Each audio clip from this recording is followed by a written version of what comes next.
Hello विद्यार्थी, नमस्कार।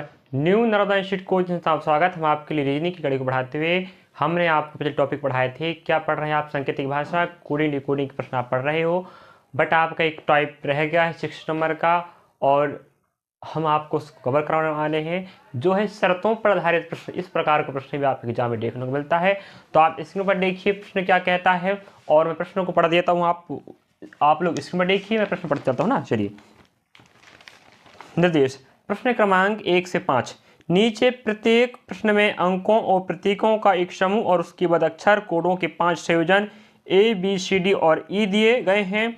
आपको यह पता लगाना है कि निम्नलिखित कोडिंग सिस्टम और शर्तों के आधार पर कौन सा संयोजन अंकों और प्रतीकों के समूह का सही निरूपण करता है और अपने तर्क रूप में उस सही संयोजन का अक्षर दर्शाएगा।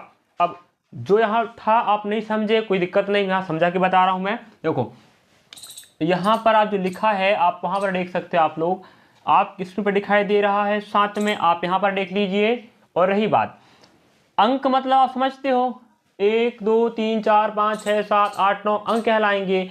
और प्रतीक मतलब यहाँ पर 8 3 5 4 2 6 7 9 आपके क्या है? अंक हैं। प्रतीक कौन है? @ है, हैज है, परसेंट है, आपके पास है, ठीक है। और अक्षर कोड, इन अक्षरों का कोड क्या है? एल है। 8 का कोड एल बनेगा, 3 का कोड डी बनेगा, 5 का यू बनेगा, 4 का ओ बनेगा, और ए का क्या बनेगा? आपके पास जेड बनेगा। तो अक्षर मतलब जानते हो ए बी सी डी, ए से लगा कि जेड तक आपके क्या कहलाएंगे? अक्षर कहलाएंगे। जो अक्षर कोड होंगे किनके? अंक या प्रतीक के क्या बनेंगे? कोड बनेंगे। चलिए, समझ चुके होंगे मैं क्या बता दिया हूं। अक्षर कोड अंक या प्रतीक का कोड होगा। यहाँ पर 6 का कोड क्या एफ है, 2 का कोड टी है, और प्लस का कोड आर बना है। अब आप समझ गए होंगे कि कोड कैसे करना, शर्त के आधार पे करना। लेकिन अब शर्त में पढ़ के बता देता हूं, आप वहां पर देख लीजिए शर्तों को। शर्त पहला कहता है तीसरा तत्व सम संख्या और अंतिम तत्व विषम संख्या हो। अगर तीसरा तत्व मतलब तीसरा इनमें से कोई भी, तीसरा तत्व क्या होनी चाहिए? सम संख्या, और अंतिम तत्व क्या होनी चाहिए? विषम संख्या। तो सम संख्या को उस विषम संख्या के कोड से कोड करना है। अगर तीसरा तत्व सम हो और अंतिम वाला विषम हो, तो सम संख्या का जो कोड होगा ना, उसको विषम संख्या के कोड से बदलना है। ये कह रहा, ठीक है। चलिए, सेकंड वाला कहता है पहला तत्व प्रतीक हो। और प्रतीक समझ रहे हैं आप? प्रतीक ना, @ हैज, परसेंट, सब क्या कहला रहे हैं? प्रतीक कहला रहे हैं। पहला तत्व प्रतीक और अंतिम तत्व विषम संख्या हो। अंतिम पहला प्रतीक हो, अंतिम क्या हो? विषम हो। तब क्या करना है आपको? इन दोनों तत्वों के कोड आपस में बदल देना है। प्रतीक का विषम में देख लो और विषम का प्रतीक में देखना पड़ेगा। जी कह रहा है, नीचे मैं चाहता हूं पहला तत्व प्रतीक हो। कह रहा है प्रतीक का जो कोड बनेगा वो आपका क्या बनेगा? विषम संख्या कोड बनेगा। विषम का कोड क्या बनेगा? प्रतीक का कोड बनेगा। अगला थर्ड नंबर का कहता है तत्वों के समूह में कोई प्रतीक नहीं है तो दूसरे तत्व को बतौर ए कोड देना। बस, तत्वों के समूह में कोई प्रतीक नहीं है, नहीं है तो नहीं है कि नहीं। चलिए, अब देख लेते हैं। पहला प्रश्न आपके स्क्रीन पर दिखता होगा। मैंने इसका जो भी बोला था प्रश्न पढ़ के बता दिया, आप देख लिए। उसके बाद शर्त के आधार पे आप हल करना पड़ेगा। चलिए, हमारे पास पहला प्रश्न आपके समक्ष वहां पर देखिए, यहाँ पर देखिए 5 एंड, ये एंड का क्या सिंबल बना है? 5 एंड है, परसेंट 2 प्लस लिखा है। अब यहाँ देखते हैं, अब कोई नियम फॉलो कर रहा है नहीं कर रहा है, इसकी जानकारी हम बाद में बताएंगे। पहले क्या करना आपको? यहाँ पर आपको कोड बदलो। पहले क्या करना है? पहले कोड बदलो पहले।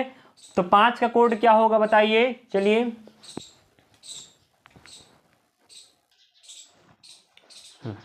देख लीजिए। आप लोग प्रश्नों को हल करके बताते हैं। अब कुछ नहीं करना है, सर्वप्रथम आपको क्या करना है, देखिए क्या नियम फॉलो कर रहा है कि नहीं कर रहा है। अगर बात करें तीसरा तत्व सम हो, 1 2 3 4 5 6, 1 2 3 तीसरा सम है, यहां पर नहीं है, तो पहला नियम लागू नहीं होगा। अगला, पहला तत्व प्रतीक है क्या? प्रतीक है जे नहीं है ना, संख्या है, इसलिए सेकंड नियम या शर्त लागू नहीं होगा। थर्ड नंबर, तत्वों के समूह में कोई प्रतीक नहीं है, तब क्या करना? यहाँ तो प्रतीक दो बैठे, 3 प्लस है, परसेंट है, एंड है, 3 प्रतीक हो गए। प्रतीक नहीं हो तो थर्ड वाला कहता है यहाँ कुछ भी शर्त लागू नहीं होता है। तो हमारे पास जो बॉक्स बना है, इससे आपको कोड को हल करना। चलिए, 5 अंक है, 5 का कोड क्या बन रहा है? यू बन रहा है, ठीक है। चलिए 5 का कोड आपके पास क्या बन रहा है, यू बन रहा है, और हमारे पास इस एंड का कोड एस बन रहा है। तो यू हो गया, एस हो गया। इसके बाद परसेंट का कोड क्या है, वाई है, और इस 8 का कोड क्या बनेगा भाई, हमारे पास एल बनेगा। और हमारे पास 2 का कोड क्या बन रहा है, आप यहाँ देख सकते हो टी है, और इस प्लस का कोड क्या बन रहा है, हमारे पास आर बन रहा है। क्या आपके ऑप्शन में ऐसा कहीं मिल रहा है, तो आपका आंसर वही राइट होने वाला है। तो हम कहें ऑप्शन देख लेते हैं, ऑप्शन US YLTR। हमें इस प्रश्न पहले प्रश्न का आंसर ऑप्शन बी बिल्कुल राइट है। आप समझ गए होंगे कैसे हल हो रहा है। अब सेकंड प्रश्न की बात करें, पहले आपको शर्त लागू करना है। अगर शर्त लागू होता है तो चेंज करें, जो शर्त कहा उसके अनुसार, नहीं होता तो कोई दिक्कत बात नहीं है।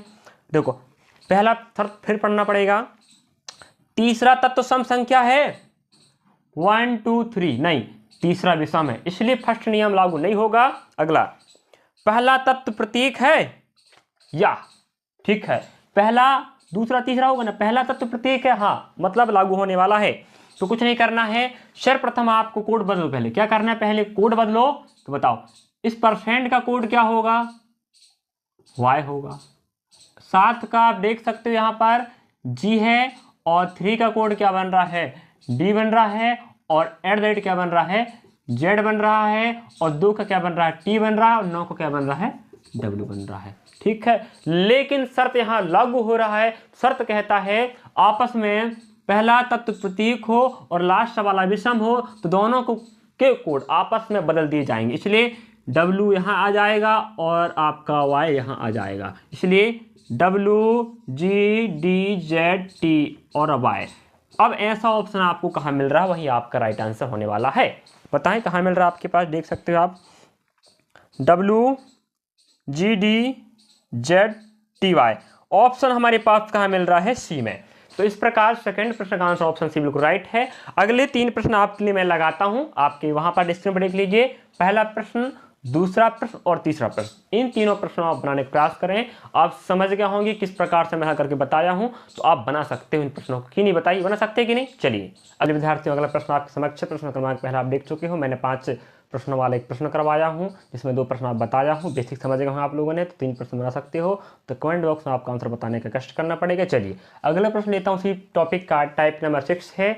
हम पढ़ रहे सांकेतिक भाषा, कोडिंग डिकोडिंग। हमने 5 टॉपिक आप पढ़ा चुके हैं जो बहुत महत्वपूर्ण है। इस अध्याय से आप प्रश्न एग्जाम आना मतलब आना। चलिए अब 5 टॉपिक हम करवा चुके, 6वां टॉपिक चल रहा है शर्तों पर आधारित प्रश्न। चलिए वही प्रक्रिया यहाँ पर आप समझ सकते हो जो दिया है ना। अब हमारे पास प्रश्न अलग है, जो प्रश्न है बिल्कुल वैसे ही हल करना, बट जो शर्त है ना, प्रत्येक प्रश्न में इस टॉपिक में शर्त बस चेंज होगा। चलिए तो मैं शर्त बस पढ़ के बोल देता हूं आपको। यदि पहला अक्षर स्वर हो तो दोनों को 0 कोड देना है। मतलब कहना चाह रहा, यदि पहला अक्षर स्वर हो तो दोनों को, इसका मतलब पहला और लास्ट वाला, यहां बोला नहीं है बट अर्थ वही होगा, ध्यान रखें ना, पहला और लास्ट वाला है, यही बोला हल करने के लिए। अब हमारे पास पता होना चाहिए स्वर और व्यंजन। देखो कुल टोटल कितने होते हैं, 26। ए से लगेगा आपके पास जेड होंगे अक्षर। हमारे पास अंग्रेजी वर्णमाला में अक्षरों की संख्या 26 होती है। स्वर होते चलिए स्वर होंगे 5, और ये कितने होंगे बताएं, बोले 21 होंगे भाई, रवि तो कितना होगा, 26 होगा, है कि नहीं।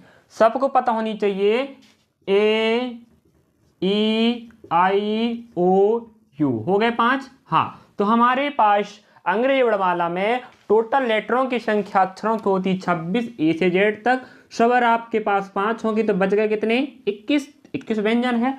अगर आपको इस नॉलेज नहीं है, इतनी जानकारी आपको नहीं पता, तो इस प्रश्न को आप नहीं बना सकते, जब ध्यान रखें।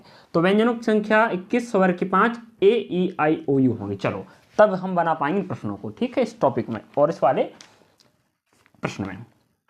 यदि पहला अक्षर स्वर हो तो दोनों को 0 कोड देना, पहला वाला लास्ट वाला, ठीक है। अगला, यदि पहला अक्षर व्यंजन हो, व्यंजन समझ रहे ना, इन्हें छोड़कर, यदि पहला अक्षर व्यंजन हो और अंतिम अक्षर स्वर हो तो दोनों को कॉपीराइट कोड देना है। अब देख लेना आप लोग वहां पर, यदि पहला और, अगला है 3rd नंबर का निर्देश या शर्त बोल सकते हैं, यदि पहला और अंतिम अक्षर स्वर हो, दोनों क्या हो जाए, पहला लास्ट वाला स्वर हो जाए, तो दोनों को पहले अक्षर के अनुसार कोड दिया जाएगा।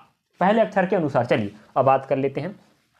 सर्वप्रथम आपको इस प्रश्नों का कोड चेंज करना, उसके बाद हम देखेंगे जो चेंज करने। चलो, के का मान यहाँ हमारे पास क्या मिल रहा है, @ के का मान @ है, और ई का मान हमें मिल रहा है 1, और डी का मान हमारे पास कहाँ पर 6 है, और यू का मान हमें कहाँ मिल रहा है %, और आर का मान हमें मिलता है क्या 7, और टी का मान हमें मिलता है यहाँ 9। ठीक है, अब हम शर्त पकड़ते हैं कि शर्त कौन सा लागू हो रहा है। यदि पहला अक्षर स्वर हो, क्या स्वर है जी, देख लो है स्वर, स्वर ए ई आई ओ यू होनी चाहिए स्वर, तो पहला स्वर नहीं है, इसलिए शर्त चेंज हो गया। अगला, यदि पहला अक्षर व्यंजन हो, क्या के व्यंजन है, हाँ है भाई, स्वर 5 है, इन्हें छोड़कर बाकी व्यंजन होंगे, तो के आपका व्यंजन है, मतलब सेकंड शर्त हमें काम करने के लिए बोल रहा है। यदि पहला अक्षर व्यंजन हो, ठीक है, और अंतिम अक्षर स्वर हो, अंतिम अक्षर स्वर हो, यहां मिस्टेक हो रहा है क्या, हाँ जी, हमें कह सकते हैं पहला अक्षर आपके पास व्यंजन है, ठीक है, और अंतिम अक्षर स्वर हो, तो अंतिम अक्षर स्वर नहीं है, यहां भी व्यंजन। इसका मतलब फर्स्ट भी काम नहीं किया शर्त, सेकंड भी काम नहीं किया, थर्ड शर्त देखते हैं लगा के। यही प्रक्रिया आपको फास्ट करना, ठीक है। यदि पहला और अंतिम अक्षर स्वर है, क्या बोल रहा है, पहला और अंतिम अक्षर क्या है, स्वर है, पहला अंतिम अक्षर स्वर, यहां तो दोनों के दोनों क्या है, व्यंजन है, पहली बात तो लागू नहीं होगा, मतलब फर्स्ट शर्त भी लागू नहीं हुआ, सेकंड भी लागू नहीं है, थर्ड भी लागू नहीं। इसका मतलब जो आंसर आया है यही आपका आंसर है, चेंज नहीं करना पड़ेगा। अब ऑप्शन देखो हमें ऐसा कहाँ मिल रहा है, ऑप्शन की बात करें हमारे पास 16%, 7, हाँ 7, 9, चलिए यहाँ हमारे पास ऑप्शन इनमें से कोई नहीं होगा। @16 टी का मान 9 ही ना, हाँ टी का मान 9 है। चलिए इसका मतलब ये हुआ कि पहला प्रश्न का आंसर ऑप्शन ई होगा, इनमें से कोई नहीं, जो क्या है आपका जी आने वाला। ठीक है, चलिए अगला प्रश्न देखिए आप लोग।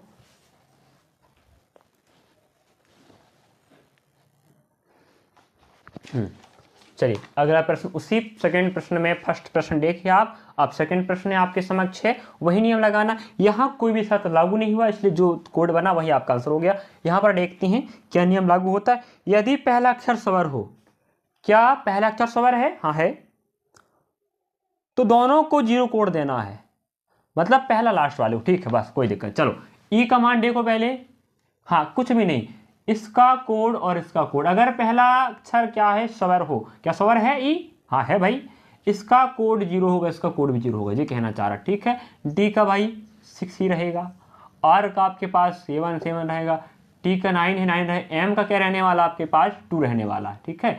अब बताइए क्या ऑप्शन में से कहीं मिल रहा है 0, 6, 7, 9, 2, 0 है ऐसा कहीं ऑप्शन, तो आपका आंसर वही होगा, तो हम कह सकते हैं इसका आंसर ऑप्शन नंबर सी बिल्कुल राइट है।